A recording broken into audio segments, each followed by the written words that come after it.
सत्संग के 25वें भाग को प्रारंभ करते हैं। पूज्य स्वामी राम सुखदास जी कहते हैं, समस्त मनुष्य भगवान के स्वरूप हैं और उनकी क्रियाएं भगवान की लीला हैं।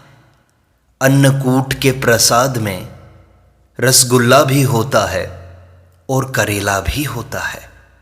स्वाद में फर्क है, पर प्रसाद में क्या फर्क है? स्वाद लेना तो प्रसाद का तिरस्कार है। अगर स्वाद मुख्य है तो प्रसाद मुख्य नहीं है। अगर प्रसाद मुख्य है तो स्वाद मुख्य नहीं है। इसी तरह भगवान की लीला की दृष्टि से क्या अच्छा, क्या बुरा, क्या बड़ा, क्या छोटा, भगवान चाहे मृत्यु रूप से आ जाएं, क्या फर्क पड़ा? संसार की रचना भी भगवान की लीला है और संहार भी भगवान की लीला है। भगवान के शरण हो जाना श्रेष्ठ उपाय है। अंश अपने अंश की तरफ स्वतः ही जाता है। आश्रय लेने का जीव का स्वभाव है। जैसे माता पिता के सामने बच्चा निश्चिंत रहता है, ऐसे ही भगवान के चरणों की शरण में साधक को निश्चिंत हो जाना चाहिए। शरणागति में खास बाधक है, मैं ऐसा कर सकता हूं। करना अच्छा है, पर करने का अभिमान बाधक है। उद्योग का अभिमान शरणागति नहीं पाने देता। हनुमान जी में न तो बल का अभिमान था न भक्ति का। वे कहते हैं, नाघि सिंधु हाटकपुर जारा, निशिचर गन विधि विपिन उजारा। यह निरअभिमान की भाषा है। शरणागति में करने का अभिमान बाधक है। निरअभिमान ही शरण होता है। अभिमानी शरण कैसे होगा? अच्छाई का अभिमान बुराई की जड़ है। यह सूत्र याद कर लो। सीधा सरल होकर रहना भक्ति में मुख्य है। रामचरितमानस में आया है, मोही कपट छल छिद्र न भावा, सरल सुभाव न मन कुटिलाई। पाप करना प्रारब्ध का फल नहीं है। कारण कि पाप का फल नहीं होता, प्रत्युत दंड होता है।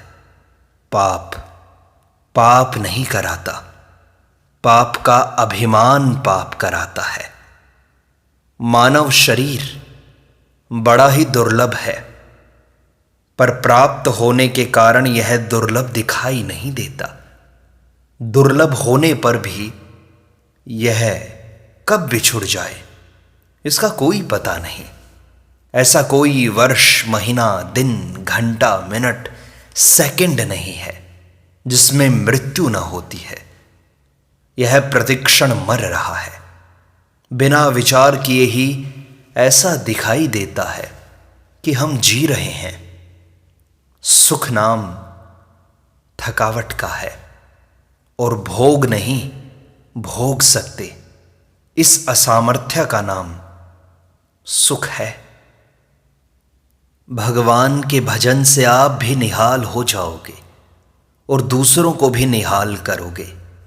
दादू जी आदि संतों में जो विलक्षणता थी वह भजन के कारण थी।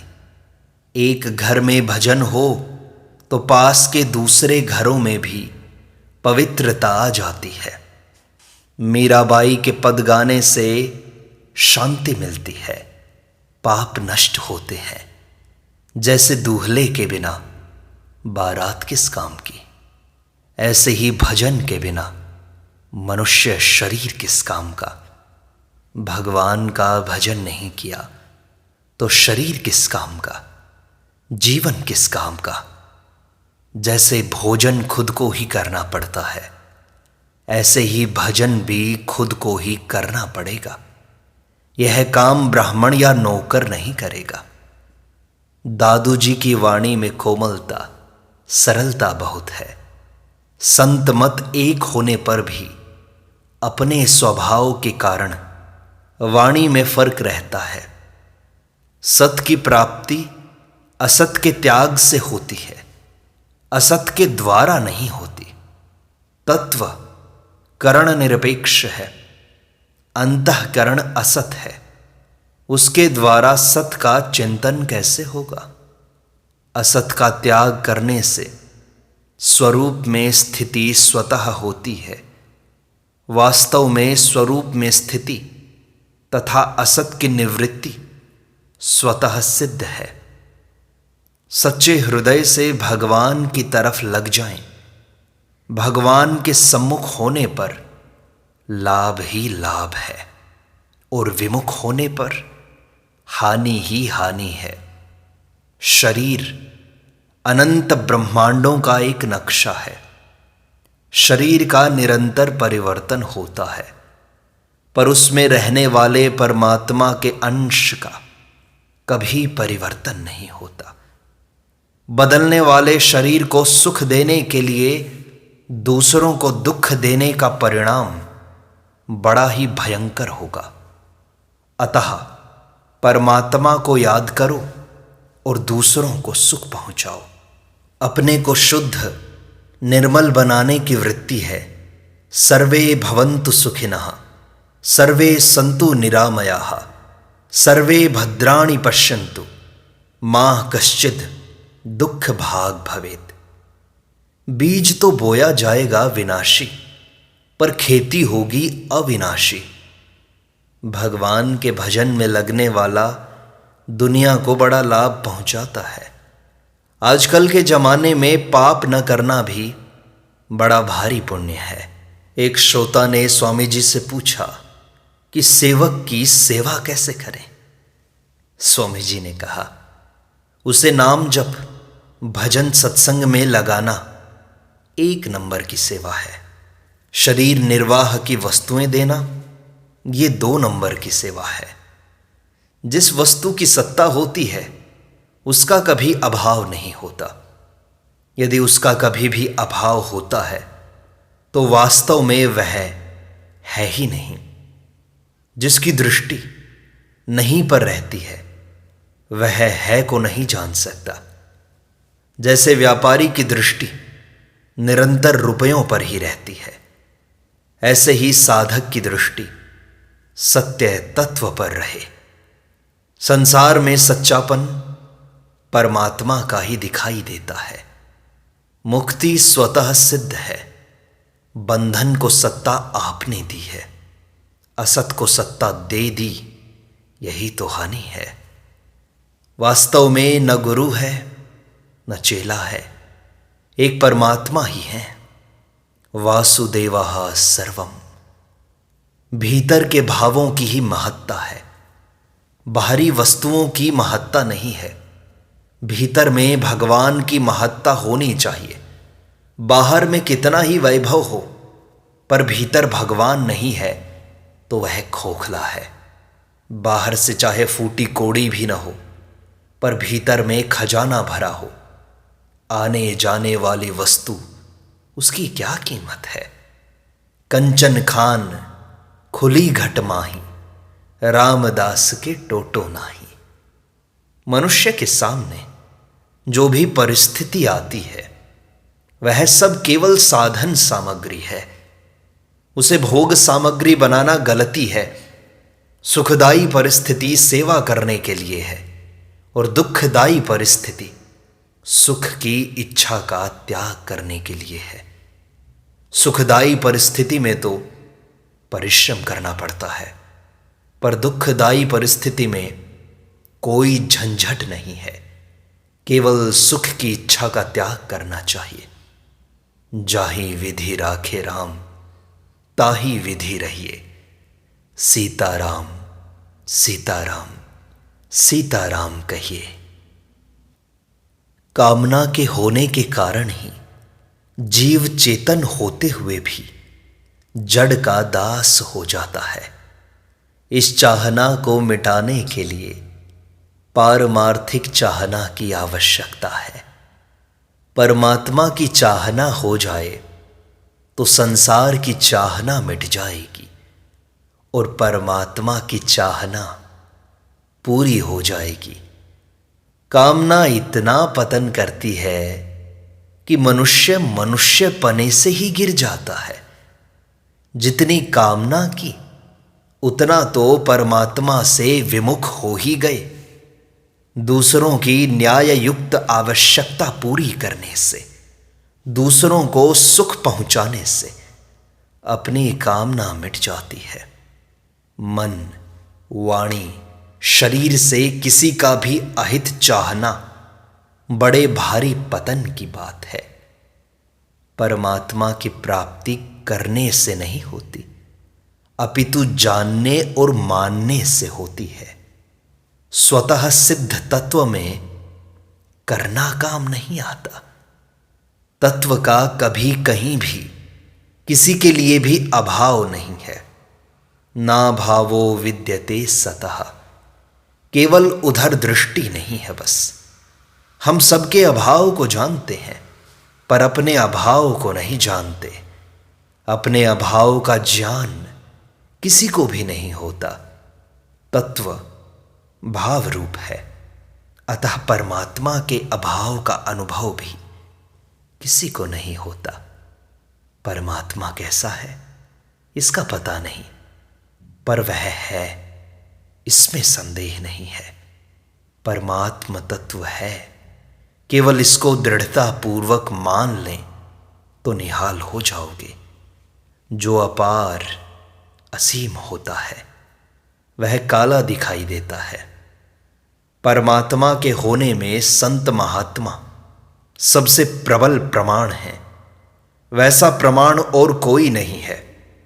यदि परमात्मा नहीं है तो उन संत महात्माओं में हमारे से अधिक विलक्षणता कैसे आई?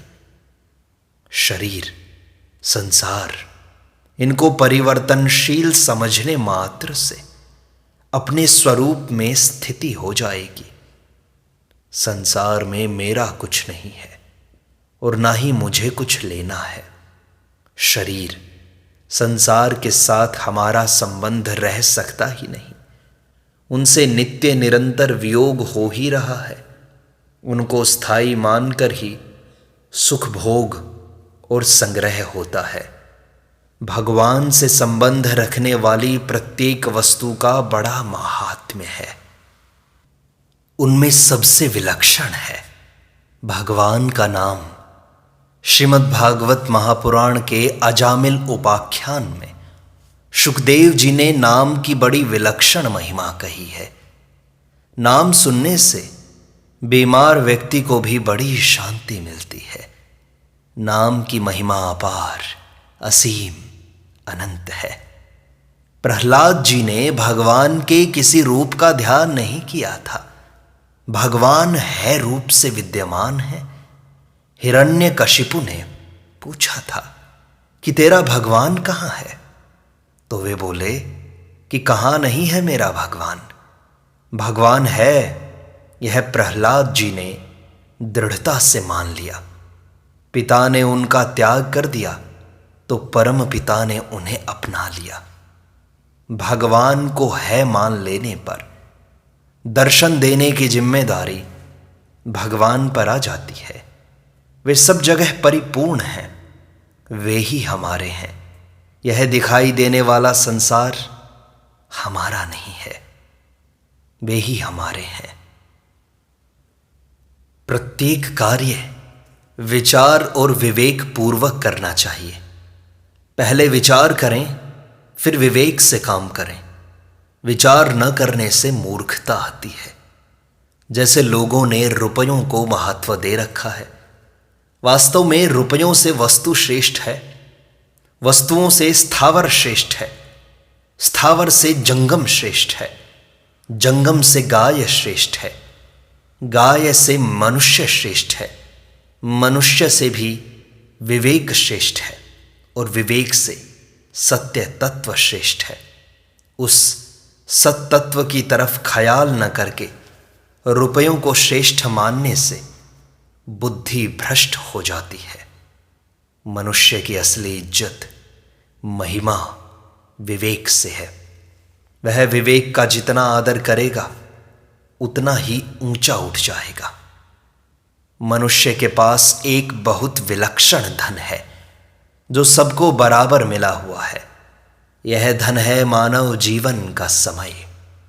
यह धन भगवान की अहेतु की कृपा से मिला है, अपने पुरुषार्थ से नहीं। इस धन से हम बहुत चीजों का, विद्याओं का, कलाओं का संपादन कर सकते हैं। समय से सब कुछ खरीदा जा सकता है। समय खर्च करके मनुष्य बुद्धिमान, बलवान बन सकता है। देवलोकों में, ब्रह्मलोक में जा सकता है। तत्वज्ञान, भक्ति प्राप्त कर सकता है। बात समय के सदुपयोग दुरुपयोग की है। नरकों की प्राप्ति के लिए भी समय खर्च करना पड़ता है। बीमारी भगवान की दी हुई शुद्ध तपस्या है, उसमें एक आनंद आता है।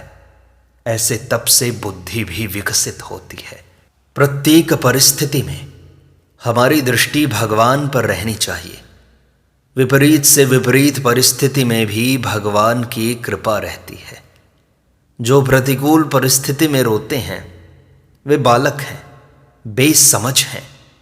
माँ बालक को नहलाती है तो वह रोता है, परंतु बालक के रोने की परवाह न करके माँ उसको नहलाकर, नए कपड़े पहनाकर गोदी में ले लेती है। गोदी में लेने पर माँ और बालक दोनों को आनंद होता है। कोई कष्ट आए तो युधिष्ठिर को, द्रौपदी को याद करो। भगवान राम को, राजा नल को याद करो। उन पर भी कितना कष्ट आया, पर वे अपने धर्म से विचलित नहीं हुए। यह संसार तो पहले भी नहीं था, बाद में भी नहीं रहेगा। सब शहर पहले जंगल थे, बाद में भी जंगल हो जाएंगे। उत्पत्ति विनाश का प्रवाह बह रहा है कि सत्ता से ही यह नहीं भी है की तरह ही दिखाई देता है तो परमात्मा, पर दिखाई देता है संसार। संयोग वियोग में संयोग अनित्य है और वियोग नित्य है। जो अनित्य है उसकी इच्छा करेंगे तो रोना पड़ेगा। पहले भी वियोग था, बाद में भी वियोग होगा। अभी जो संयोग है वह भी निरंतर वियोग में जा रहा है। यदि संयोग अवस्था में ही वियोग का अनुभव कर लें तो निहाल हो जाएंगे। सुख देने से अविनाशी सुख मिलता है और सुख लेने से नाशवान सुख मिलता है। सुख दे दो तो वह अक्षय हो जाएगा और सुख ले लो तो वह नष्ट हो जाएगा। हम जी रहे हैं, यह धारणा सत्य नहीं है।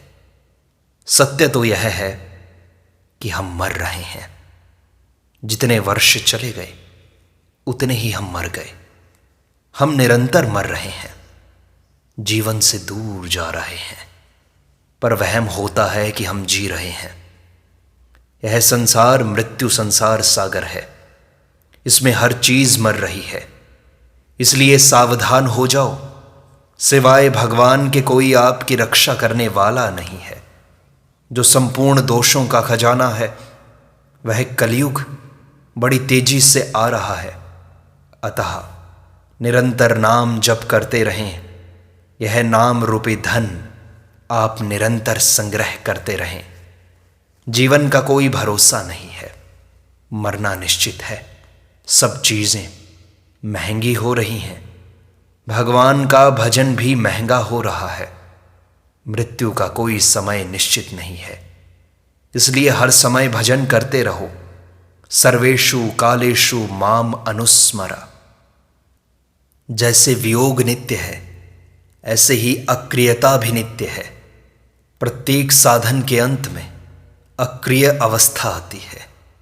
भगवान के चरणों में स्थित होकर कुछ भी चिंतन न करें, निर्विकल्प हो जाएं तो सीधे भगवान के चरणों में पहुंच जाएंगे।